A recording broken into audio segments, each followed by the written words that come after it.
हम अपनी यात्रा में आगे बढ़ रहे हैं कि खोज निकालें कि यीशु के नाम में हम क्या-क्या कर सकते हैं। जब हम प्रभु यीशु के नाम में प्रार्थना करते हैं तो ये ऐसी होती जैसे मानो स्वयं प्रभु यीशु उस पर दस्तखत करते हैं। जिन प्रार्थनाओं पर यीशु के दस्तखत हैं, क्या उसके उत्तर नहीं मिलेंगे? तो आइए इसे देखते हैं। हम यहाँ पर अध्ययन की एक सीरीज कर रहे हैं जिसका नाम है यीशु मसीह का सामर्थी नाम। और अब हम इसे पिछले कुछ हफ्तों से देख रहे हैं और ये पूरी शिक्षा उपलब्ध है एक किताब में जिसे हमने चर्च की वेबसाइट पर ऑनलाइन रखी है। और हम आशा करते हैं कि आप इसकी एक कॉपी डाउनलोड कीजिए। अगर नहीं की है तो आप जा सकते हैं apcwo.org/books पर और आप वहाँ पर पाएंगे ये PDF the mighty name of Jesus और आप इसे डाउनलोड कर सकते हैं अपने लैपटॉप पर या डिवाइस पर या फ़ोन में, जिसमें भी आप पढ़ते हैं, चाहे आपकी टैबलेट हो। तो आप निश्चय ही समय निकालिए और इस किताब का अध्ययन कीजिए जैसे हम यीशु के सामर्थी नाम के इस पूरे अध्ययन को देख रहे हैं। मैं आपको प्रोत्साहित करता हूँ, आपसे विनती करता हूँ कि ये किताब दूसरों को भी बांटें। आप ये PDF भेज सकते हैं या फिर लिंक भेजिए हमारे चर्च वेबसाइट से, आप पास कीजिए, दूसरों को भी आप ये दीजिए ताकि बहुत से लोग इस किताब को पढ़ें और विश्वास में बढ़ते जाएं और वो प्रकाशन पाएं यीशु मसीह के सामर्थी नाम का। अब बस ये याद दिलाने के लिए कि हम ये अध्ययन क्यों कर रहे हैं। हम में से बहुत से लोग जानते हैं जब हम प्रार्थना करते हैं या फिर कुछ भी करते हैं यीशु के नाम का उपयोग करते हैं, लेकिन देखिए हो सकता है कि हमेशा हम इसे न समझें कि इसका अर्थ क्या है और इसका महत्व क्या है और इस नाम में क्या है और हम क्या अपेक्षा कर सकते हैं जब हम उस नाम का उपयोग करते हैं। बाइबल इसके बारे में हमें क्या सिखाती है उसके नाम के द्वारा परमेश्वर के साथ जुड़ने में। और इस पूरे अध्ययन का यही उद्देश्य है कि हम प्रकाशन पाए, हम समझ प्राप्त करें कि इसका क्या अर्थ है कि यीशु के सामर्थी नाम का उपयोग करें। जब हम इसका उपयोग करेंगे तो इसके परिणाम देखेंगे। हम वो परिणाम देखेंगे जो बाइबल कहती है कि हमें ये प्राप्त करने चाहिए। और हम इस नाम का उपयोग बस ऐसे ही नहीं करेंगे या परंपरा के रूप में या बस सब लोग ऐसा कर रहे हैं इसलिए हम भी कर रहे हैं। नहीं, अर्थपूर्ण इसका उपयोग करेंगे और परिणाम भी देखेंगे जो प्रभु ने कहा कि हम पाएंगे। देखिए, बहुत से लोग हैं जो यीशु के नाम का उपयोग करते हैं लेकिन कुछ भी नहीं होता, इसका कोई परिणाम नहीं होता है क्योंकि इसके लिए इसकी कुछ शर्तें हैं जिसके बारे में बाइबल हमें बताती है। जब हम इस नाम का उपयोग करते हैं,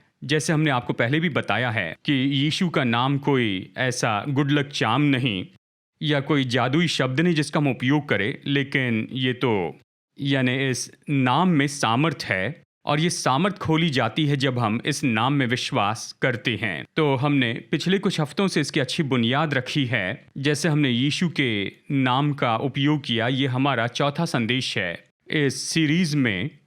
और यदि आप पिछले संदेश चूक गए हैं तो आप हमारी चर्च की वेबसाइट पर जाकर इसे सुनिए, पिछले संदेशों को सुनिए ताकि आप सच्चाई में खुद को स्थापित करें जो कि यीशु के सामर्थी नाम के बारे में है। और आज हम ऐसी कुछ बातों के बारे में चर्चा करेंगे जो हम विश्वासी के नाते कर सकते हैं उस नाम में जो यीशु ने हमें सिखाया, और हम क्या अपेक्षा कर सकते हैं यदि हम उस नाम का उपयोग करते हैं जिस तरह यीशु ने हमें सिखाया कि उपयोग करें। तो हम यहाँ शुरू करेंगे। हम इस किताब के अध्याय 15 में हैं। अगर आप इसे देख रहे हैं तो आप मेरे साथ में अपने PDF में निकालिए चैप्टर 15 और हम यहाँ से आगे बढ़ेंगे। देखिए, प्रभु यीशु मसीह ने हमें सिखाया कि हम उसके नाम में प्रार्थना करें और उसने सिखाया कि हम सीधा पिता से प्रार्थना करें यीशु मसीह के नाम में। आइए हम यहाँ पर कुछ वचन देखते हैं। यूहन्ना अध्याय 14 वचन 13 और 14 में यीशु ने कहा, जो कुछ तुम मेरे नाम से मांगोगे वही मैं करूँगा कि पुत्र के द्वारा पिता की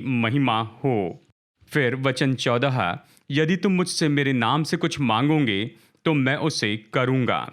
और फिर हम आगे देखेंगे यूहन्ना अध्याय 16, हम यहाँ पढ़ेंगे वचन 23 और 24 और वचन 26 और 27। यहाँ यीशु ने कहा, उसने कहा उस दिन, यानी अपने पुनरुत्थान के बाद में वो कहते हैं, उसने कहा उस दिन तुम मुझसे कुछ न पूछोगे। मैं तुमसे सच सच कहता हूँ, यदि पिता से कुछ मांगोगे तो वो मेरे नाम से तुम्हें देगा। अब तक तुमने मेरे नाम से कुछ नहीं मांगा, मांगो तो पाओगे ताकि तुम्हारा आनंद पूरा हो जाए। वचन 26, उस दिन तुम मेरे नाम से मांगोगे और मैं तुमसे ये नहीं कहता कि मैं तुम्हारे लिए पिता से विनती करूंगा, क्योंकि पिता तो आप ही तुमसे प्रेम रखता है, इसलिए कि तुमने मुझसे प्रेम रखा और ये भी विश्वास किया कि मैं पिता की ओर से आया। देखिए यीशु क्या कहते हैं, सबसे पहले सच्चाई पर वो जोर देते हैं कि जब हम विनती करते हैं तो हम इसे उसके नाम में करते हैं। और जैसे मैंने आपको हमारे पहले के संदेशों में बताया है, जब आप कहते हैं यीशु के नाम में तो आप उसका स्थान ले रहे हैं, आप उपयोग कर रहे हैं अपने पावर ऑफ अटर्नी का, और आप तो वहाँ उसकी जगह पर हैं, आप उसे दर्शा रहे हैं और आप वही कर रहे हैं जो वो स्वयं करते यदि उस जगह पर वो होते। तो जब हम यीशु के नाम में प्रार्थना करते हैं तो हम ये कह रहे हैं कि मैं ये प्रार्थना करता हूँ यहाँ यीशु मसीह की जगह पर। यदि यीशु यहाँ होते तो वो यही प्रार्थना करते। तो अब मैं ये प्रार्थना करता हूँ यहाँ इस परिस्थिति में। तो हमें सचेत रहना है, जब हम प्रार्थना करते हैं आपको वही प्रार्थना करनी है जो यीशु वहाँ उस परिस्थिति में करते, ठीक है, क्योंकि हम उसके नाम में प्रार्थना कर रहे हैं। अब जब हम यीशु के नाम में प्रार्थना करते हैं तो यहाँ पर यीशु ने कुछ और बातें कही हैं कि तुम पिता से सीधा मांगो। उसने कहा मैं पिता से तुम्हारे लिए नहीं मांगूंगा। दूसरे शब्दों में, जब जीवन में कुछ ज़रूरतें होती हैं, जब आप कुछ सामना कर रहे हैं, यीशु ने कहा तुम सीधा पिता के पास जा सकते हो। बैठकर ये न कहें कि हाँ यीशु मेरे लिए प्रार्थना करेंगे। अवश्य ही वो हमारे महान महायाजक है और वो हमारे लिए मध्यस्थी करते हैं, लेकिन अवश्य ही ये जिम्मेदारी है जो यीशु ने हमारे ऊपर रखी है। सच में मैं कहूँगा ये सौभाग्य है जो उसने हमें दिया है। उसने कहा तुम सीधा पिता के पास जाओ, तुम इंतजार मत करो कि मैं तुम्हारे लिए मांगूंगा, तुम सीधा जाओ। क्यों? यहाँ पर वचन 27 में प्रभु ने कहा यूहन्ना 16 में, क्योंकि पिता तो आप ही तुमसे प्रेम रखता है, तुम सीधा पिता के पास जाओ। पिता तुमसे प्रेम रखता है, पिता के प्रेम की शाश्वती रखो और उसके पास में जाओ इस सच्चाई पर कि वो आपसे प्रेम करते हैं। और तुम अपनी विनती सीधा पिता के सामने रखो और मेरे नाम में करना, अपनी विनती मेरे नाम में रखना। और वचन 24 में यीशु ने प्रतिज्ञा की है यदि पिता से कुछ मांगोगे तो वो मेरे नाम से तुम्हें देगा, ताकि तुम्हारा आनंद पूरा हो जाए। देखिए जब हम मांगते हैं तो हम ऐसी चीज़ें मांग सकते हैं जो हमें आनंदित और खुश कर दे और ये हमें महसूस करवाएं, यानी वो तो हमें आनंद से भर दे, आनंदित कर दे। तो ऐसी चीज़ें मांगने से न डरें जो आपको आनंदित करती हैं, जो आपको खुश कर देती हैं, जो आपके जीवन को आशीष दे, आप उसे मांगे। और यीशु ने कहा मेरे नाम से मांगो। अब मैं चाहता हूँ इसके बारे में सोचिए। मैं जानता हूं कि ये चुनौती से भरा होगा, हम में से कुछ लोगों के लिए शायद ये खिंचाव होगा, लेकिन मैं आपको ये बता देता हूं और आप जो चाहे ले सकते हैं। देखिए जब हम यीशु के नाम में प्रार्थना करते हैं तो हम सच में खड़े होते हैं यीशु की जगह पर और उसके नाम में हमारी प्रार्थनाएं, ये तो ऐसी प्रार्थनाएं जिस पर यीशु मसीह की दस्तखत हैं। दूसरे शब्दों में ये तो जैसे स्वयं यीशु विनती करने के जैसे हैं। अब हमें खुद से ये सवाल पूछना चाहिए, क्या यीशु कोई ऐसी प्रार्थना करेंगे जिसे पिता इनकार कर दे? इसका उत्तर तो स्पष्ट है, कभी नहीं। जब भी यीशु प्रार्थना करते उन प्रार्थनाओं का उत्तर मिलता।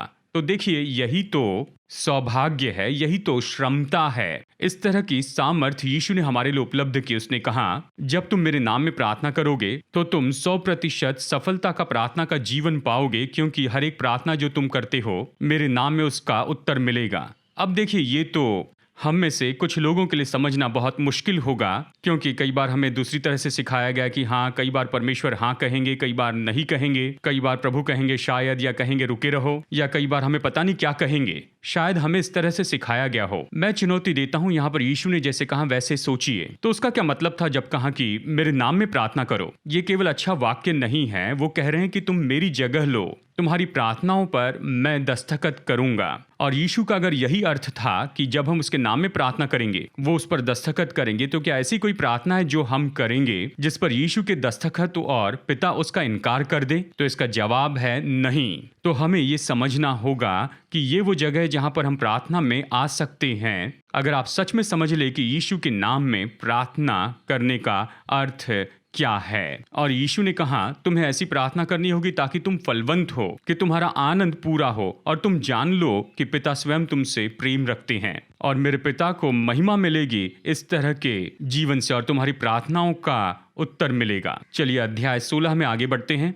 हम देखते हैं कि जब हम यीशु के नाम का उपयोग करते हैं, जब हम प्रभु की आराधना करते हैं और उसे धन्यवाद देते हैं, तो ये केवल यीशु के नाम में प्रार्थना ही नहीं, लेकिन जब हम आराधना करते हैं, जब हम धन्यवाद देते हैं और जब हम अपने स्तुति के बलिदान में जुड़ जाते हैं, तो स्तुति भी हम करते हैं यीशु मसीह के नाम में। इसके लिए बस एक या दो वचन देखेंगे। मैंने किताब में इसके बारे में बहुत से दूसरे वचन भी दिए हैं, लेकिन मैं यहाँ पर उन सभी वचनों को तो नहीं पढ़ूंगा, बस समय बचाने के लिए। लेकिन मैं आपको प्रोत्साहित करता हूं कि किताब के सभी वचनों को देखिए। यह है अध्याय 16 में, धन्यवाद दे और आराधना करे यीशु के नाम में। चलिए 2 वचन पढ़ते हैं। इफिसियों अध्याय 5 वचन 18 से 21 में पौलुस कहता है, दाखरस से मतवाले न बनो, क्योंकि इससे लुचपन होता है, पर आत्मा से परिपूर्ण होते जाओ और आपस में भजन और स्तुति गान और आत्मिक गीत गाया करो और अपने अपने मन में प्रभु के सामने गाते और कीर्तन करते रहो और सदा सब बातों के लिए हमारे प्रभु यीशु मसीह के नाम से पिता का धन्यवाद करते रहो। हमारे प्रभु यीशु मसीह के नाम से, मसीह के भय से एक दूसरे के अधीन रहो। पौलुस कहता है कि तुम धन्यवाद दो, गीत गाओ, कीर्तन करो और तुम प्रार्थना करो और धन्यवाद दो हमारे प्रभु यीशु के नाम में, यानी उसके नाम में इसे कीजिए। इब्रानियों अध्याय 13 वचन 15 में कहता है, इसलिए हम उसके द्वारा स्तुति रूपी बलिदान अर्थात उन होठों का फल जो उसके नाम का अंगीकार करते हैं, परमेश्वर को सर्वदा चढ़ाया करे। स्तुति के बलिदान इब्रानी में कहता है कि यीशु के नाम में चढ़ाया करे। देखिए, मैं चाहता हूं कि आप इस बात को समझ ले। जब हम परमेश्वर को स्तुति का बलिदान या फिर आराधना का बलिदान चढ़ाने आते हैं, तो सबसे पहले जब हम इसे यीशु के नाम में करते हैं, तो हम ये कहते हैं, हम इसे लेकर आते हैं इस आधार पर जो स्वयं प्रभु यीशु मसीह हैं। हम ये बलिदान हमारे खुद के आधार पर नहीं लाते हैं, हमारी धार्मिकता के आधार पर या हम कितने अच्छे हैं उस पर। ये तो हम उसके नाम में लाते हैं और उसी का नाम है जो हमें पिता परमेश्वर की उपस्थिति तक पहुंच देता है। उसके नाम में हम ये स्तुति के बलिदान चढ़ाते हैं। हम बलिदान चढ़ाते हैं आराधना के, धन्यवाद के, यानी पिता मैं आपकी आराधना करता हूँ यीशु के नाम में। पिता मैं ये स्तुति आपको देता हूँ यीशु के नाम में। जब हम ऐसा करते हैं तो हमारे स्तुति और बलिदान परमेश्वर के सामने ग्रहण योग्य हैं। साथ ही मैं आपको पुराने नियम का एक उदाहरण बताऊं। देखिए, पुराने नियम में जब लोग परमेश्वर को बलिदान चढ़ाने के लिए आते, तो वो बलिदान वहां पर याजक को देते थे और फिर याजक ले जाकर परमेश्वर को चढ़ाते थे। नए नियम में जब हम अपने बलिदान परमेश्वर के पास लाते हैं, तो बाइबल कहती है कि यीशु वहां पर स्वर्गीय भवन में सेवक के रूप में खड़े होते हैं। इब्रानियों 8 वचन 1 और 2। यीशु स्वर्गीय भवन के सेवक के रूप में खड़े होते हैं। वो हमारे स्तुति और बलिदान को लेते हैं और पिता को चढ़ाते हैं। यही तो होता है जब हम यीशु के नाम में अपने स्तुति और बलिदान और धन्यवाद चढ़ाते हैं और ये स्वीकार किए जाते हैं यीशु मसीह के कारण। और फिर हम देख रहे हैं यीशु मसीह के नाम का उपयोग करना। यहाँ पर देखिए, कुलुस्सियों अध्याय 3 में वचन 16 और 17 में, हम इस किताब के चैप्टर 17 में हैं। यहाँ कुलुस्सियों 3, 16 और 17 में प्रेरित पौलुस कहता है, वो हमें सिखाता है कि हम सब कुछ करते जाएं उसके नाम में। आइए इन वचनों को देखते हैं जो कहता है, मसीह के वचन को अपने हृदय में अधिकाई से बसने दो और सिद्ध ज्ञान सहित एक दूसरे को सिखाओ और चिताओ और अपने अपने मन में अनुग्रह के साथ परमेश्वर के लिए भजन और स्तुति गान और आत्मिक गीत गाया करो और वचन में या काम में जो कुछ भी करो सब प्रभु यीशु के नाम से किया करो और उसके द्वारा परमेश्वर पिता का धन्यवाद करो। यानी वो कहता है तुम जो कुछ भी करते हो वचन में या कामों में, तो इसे करें यीशु के नाम में। यानी जब सुबह आप उठते हैं तो जमीन पर पैर रखिए, यीशु के नाम में, प्रभु आपका धन्यवाद, ये दिन आपने बनाया है, मैं आपके नाम में इस जीवन को जीऊंगा और चलूंगा यीशु के नाम में। और जब भी आप अपने स्कूल या कॉलेज या दफ्तर में जाते हैं, अवश्य ही सब कुछ खुलने के बाद जब आप दिन का काम करने के लिए आगे जाएंगे, तो कहिए मैं इसे करता हूँ यीशु के नाम में। या फिर आप सेल्स में हैं तो आप कहिए मैं यीशु के नाम में इसे करता हूँ। बिजनेस मीटिंग में हो, प्रभु मैं यीशु के नाम में इसे करता हूँ। या फिर आप गृहिणी है, खाना पका रही हैं, प्रभु मैं इसे यीशु के नाम में करती हूँ। या फिर आप अपने व्यवसाय में कुछ कर रहे हैं, प्रभु मैं यीशु के नाम में इसे करती हूँ। आप जो भी करते हैं सब यीशु के नाम में कीजिए। इसका मतलब है कि आप इसे कर रहे हैं उसके प्रतिनिधि के रूप में, यीशु को प्रकट करने के लिए कर रहे हैं और आप उसके नाम में इसे कर रहे हैं, तो इसमें आप यीशु को जोड़ते हैं। जैसे मैंने कहा, ये सामर्थ लाता है, ये बुद्धि लाता है और ये पवित्र आत्मा की उपस्थिति लाता है। ये सब आते हैं जब आप कहते हैं मैं इसे करता हूँ प्रभु यीशु के नाम में। विश्वासी के रूप में नया नियम तो हमें बस यही सिखा रहा है, आप जो कुछ भी करते हैं शब्दों में या फिर कामों में, तो इसे कीजिए प्रभु यीशु के नाम में। मैं विश्वासी के नाते आपको उत्साहित करूं कि आइए इसका अभ्यास करें। जब कार निकालते हैं, ड्राइव करते हैं, कहिए यीशु के नाम में मैं इसे करता हूं। मैं यीशु के नाम में बाहर जा रहा हूं, विश्वास करता हूं कि आपकी सुरक्षा मेरे जीवन पर है। जैसे मैं बाहर जाता हूं, आप मुझे संभालेंगे। मैं वचन 17 यहाँ पर पैशन अनुवाद से पढ़ना चाहता हूँ और यहाँ पर ये बिल्कुल अलग भाषा में हमें यहाँ पर इस तरह से बताता है, आपके जीवन की हर क्रिया और आपके होंठों से निकलने वाला हर शब्द हमारे प्रभु यीशु उस अभिषिक्त की सुंदरता से भरा हो। क्या ये सच में सुंदर बात नहीं है? कहता है जो भी करते हो ये तो निश्चय ही प्रकट करे और उस व्यक्तित्व को दिखाने वाला हो। हमारे प्रभु यीशु मसीह को, उस अभिषिक्त को आप उसे प्रकट करते हैं, आप उसे दर्शाते हैं, आप उसके प्रतिनिधि हैं। हर शब्द में या जो भी काम हो उसके नाम में कीजिए।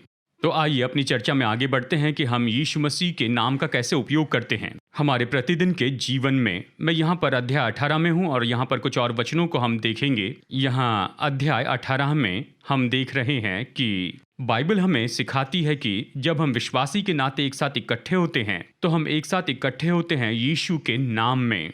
देखिए मत्ती 18 में वचन 18 से 20 में यीशु ने कहा, मैं तुमसे सच कहता हूँ, जो कुछ तुम पृथ्वी पर बांधोगे वो स्वर्ग में बंधेगा और जो कुछ तुम पृथ्वी पर खोलोगे वो स्वर्ग में खुलेगा। फिर मैं तुमसे कहता हूँ, यदि तुम में से 2 जन पृथ्वी पर किसी बात के लिए एक मन होकर मांगे तो वो मेरे पिता की ओर से जो स्वर्ग में है उनके लिए हो जाएगी। क्योंकि जहाँ 2 या 3 मेरे नाम पर इकट्ठा होते हैं वहाँ मैं उनके बीच में होता हूँ।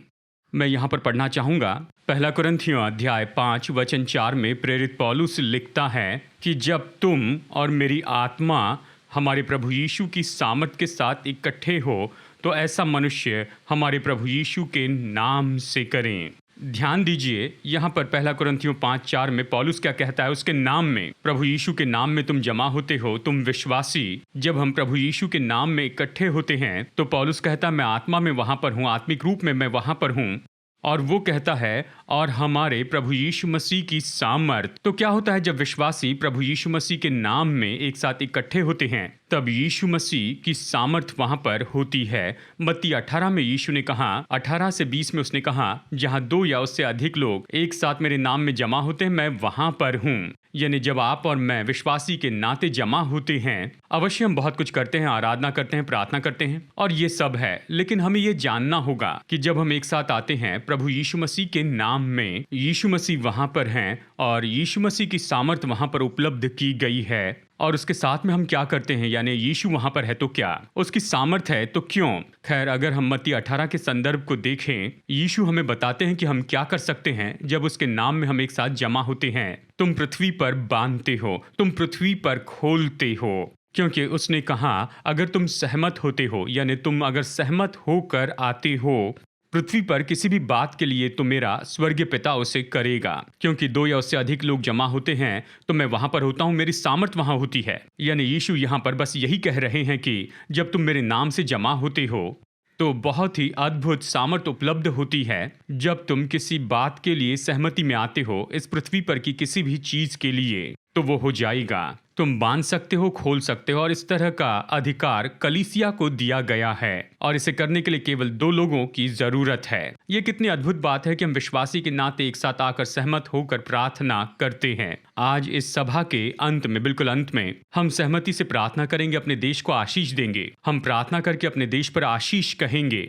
शायद आप हमें देख रहे हैं, आप संसार के अलग क्षेत्रों से हैं, आप अपने देश को आशीष दीजिए जहां से आप देख रहे हैं। आप अपने देश को आशीष दीजिए, हम सहमत होकर देश को आशीष देंगे। हम साथ में सहमत होंगे कि जो लोग सुन रहे हैं, जिनकी जरूरत है, शायद हम उनका नाम नहीं जानते हैं, उनकी जगह हमें पता नहीं, लेकिन आत्मा में हम एक साथ सहमत हो सकते हैं, इस सामर्थ में जुड़ सकते हैं कि परमेश्वर की सामर्थ लोगों को छू ले, लोग चंगाई पाए, लोग छुटकारा पाए, कि हमारी प्रार्थनाओं का उत्तर मिले और चमत्कार होते चले जाएं। वो जहां भी है वहां पर हम इस सामर्थ में जुड़ेंगे, क्योंकि यीशु ने कहा अगर हम उसके नाम में सहमत होते हैं तो सब कुछ हो जाएगा। तो यहाँ पर मैं एक और विषय में बताना चाहता हूँ और फिर हम संदेश खत्म करेंगे, प्रार्थना करेंगे। और ये है अध्याय 19 में यीशु के नाम के बारे में एक महत्वपूर्ण बात कि हम उसका नाम कैसे उपयोग करते हैं। यीशु ने हमें सिखाया है उसके नाम से एक दूसरे को स्वीकार करे, आदर करे और आशीष दे उसके नाम में। और यीशु ने कहा अगर तुम इसे करते हो मेरे नाम में तो तुम ये मेरे साथ कर रहे हो, क्योंकि तुम उनका आदर कर रहे हो, उन्हें स्वीकार कर रहे हो मेरे नाम में। यहाँ पर कुछ वचन पढ़ते हैं। मरकुस अध्याय 9 वचन 37 में यीशु ने कहा जो कोई मेरे नाम से ऐसे बालकों में से किसी एक को भी ग्रहण करता है वो मुझे ग्रहण करता है, और जो कोई मुझे ग्रहण करता है वो मुझे नहीं वरन मेरे भेजने वाले को ग्रहण करता है। इब्रानियों 6 वचन 10 क्योंकि परमेश्वर अन्यायी नहीं कि तुम्हारे काम और उस प्रेम को भूल जाए जो तुमने उसके नाम के लिए इस रीति से दिखाया कि पवित्र लोगों की सेवा की और कर भी रहे हो। जब आप लोगों की सेवा करते हैं, प्रभु के लोगों की सेवा करते, उसके नाम के कारण करते हैं, तो ये सच में आप प्रभु के लिए कर रहे हैं और आप यहाँ पर उससे प्रकट कर रहे हैं, प्रभु को दिखा रहे हैं, क्योंकि उसके नाम में से कर रहे हैं और उसके लोगों के लिए। तो हमें इसे मन में रखना होगा। बाइबल हमें सिखाती है कि जब हम किसी का आदर करते हैं, क्योंकि बस ये यीशु के नाम में करते हैं, तो वो शायद बहुत ही सरल व्यक्ति हो सकते हैं, जैसे कहा छोटे बच्चे, और अवश्य ही वो ऐसे होंगे जो कि परमेश्वर के सेवक होंगे, प्रचारक हो, प्रभु के सेवक हो, और चाहे वो किसी भी जगह पर क्यों न खड़े हो, चाहे बहुत ही महत्वपूर्ण हो या फिर महत्वहीन हो, यीशु ने कहा तुम जो भी करते हो इनमें से छोटे के लिए, वो कहते हैं तुम मेरे लिए इसे करते हो। तो हमें सीखना है कि हमें स्वीकार करना है, आदर करना है और आशीष देनी है, और चाहे जो कुछ भी करते हैं अगर इसे करते हैं प्रभु यीशु के नाम में तो कहा तो आप इसे उसके लिए कर रहे हो, स्वयं प्रभु के लिए कर रहे हैं। तो ये ऐसा कुछ है जो हम कर सकते हैं यीशु के नाम का उपयोग करते हुए लोगों को आशीष दे। किसी को उपहार दे रहे हैं तो कहिए प्रभु मैं आपके नाम में इसे करता हूँ, उन्हें आशीष देता हूँ यीशु के नाम में। या फिर हो सकता है कि आप किसी की सेवा कर रहे हैं, कहिए यीशु के नाम में मैं इसे करता हूँ। किसी की मदद करते हैं तो कहिए यीशु के नाम में करता हूँ। और यीशु ने कहा छोटे से छोटे के साथ उसके नाम में आप कुछ करते हैं तो आप स्वयं यीशु के लिए कर रहे हैं। अब ये बहुत अद्भुत है। अब हमने यहाँ पर अच्छे से देखा है और यीशु के नाम का कैसे उपयोग करें इसका आज हमने अध्ययन किया। इसे हम जारी रखेंगे आने वाले हफ्तों में भी। अब मैं चाहता हूं कि आप इसका अभ्यास कीजिए। यीशु का नाम उपयोग कीजिए प्रार्थना में, अपनी आराधना में, स्तुति में और धन्यवाद देने में। इस नाम का उपयोग करने का अभ्यास करें, जैसे बाइबल कहती है कि जो भी करते हो उसके नाम में करें। इस नाम का उपयोग करने का अभ्यास करें, जैसे लोगों को आशीष देते हैं, जैसे लोगों के जीवन में कुछ देते हैं तो इसे कीजिए उसके नाम में। जब एक साथ जमा होते हैं, 2 या 3 या ज्यादा जमा होते हैं तो कहिए प्रभु आपके नाम में इसे करते हैं। इससे उसकी उपस्थिति और सामर्थ उपलब्ध होती है। हमारे साथ में बने रहने के लिए धन्यवाद। हम जैसे प्रभु की आराधना करते हैं तो यीशु के नाम में इसे कीजिए। जैसे मैंने कहा हम प्रार्थना करेंगे, हम सबसे पहले प्रार्थना करेंगे और अपने देश को आशीष देंगे। देखिए ये तो सरल शब्दों में होगा, प्रभु यीशु के नाम में हमारे देश को हम आशीष देते हैं, इसे चंगाई दीजिए, देश को चंगाई दीजिए। और आप जिस किसी देश में है, जो भी आपके दिल में है, आप उस देश का नाम लीजिए, उस देश का नाम लीजिए और कहिए प्रभु मेरे देश को आशीष दीजिए। और फिर हम एक साथ सहमत होंगे, यानी लोगों की ज़रूरतों के लिए। लोगों को आज उद्धार पाने की ज़रूरत है, शायद लोगों को चंगाई की ज़रूरत है, और हम प्रार्थना करेंगे। यीशु ने कहा यदि पृथ्वी पर 2 या उससे ज़्यादा लोग सहमत होते हैं मेरे नाम में, तो उसने कहा ये हो जाएगा। इसमें सामर्थ है, इसमें सामर्थ और उपस्थिति है जब हम इसे यीशु के नाम में करते हैं। तो जैसे मैं प्रार्थना करता हूं तो मेरे साथ में जुड़ जाइए। आप जहां भी है आइए प्रार्थना करेंगे, यीशु के नाम में सहमत होंगे।